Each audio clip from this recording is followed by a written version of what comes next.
বাসর ঘরে বউকে বলা আমার প্রথম কথা ছিল, আমার আম্মা আমার জীবনের সব কিছু।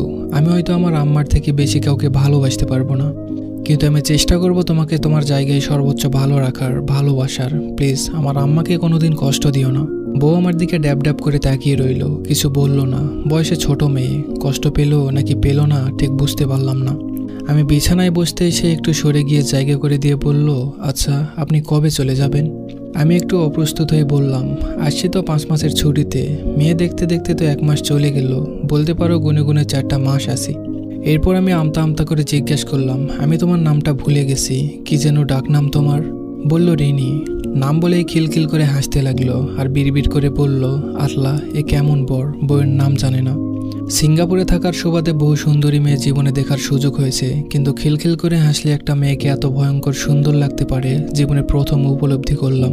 হাসতে হাসতে তার চোখে পানি চলে আসছে, সে খুব সাবধানে পানি মুছে আবার হাসছে, আর আমি প্রথমবারের সবচেয়ে সুন্দরী হাসি মেয়ের প্রেমে পড়ে গেলাম।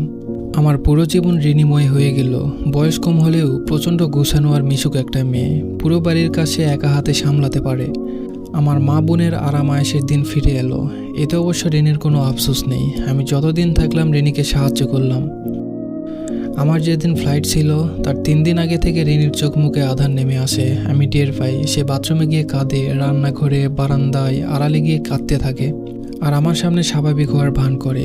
আমিও ভান করি। এই যে প্রিয়দের ছেড়ে যাবার কষ্ট প্রতিবার ভোগ করতে করতে আমি ক্লান্ত। মাত্র ইন্টার পাস করে দেশের বাইরে পাড়ি দিয়েছি জীবিকার তাগিদে।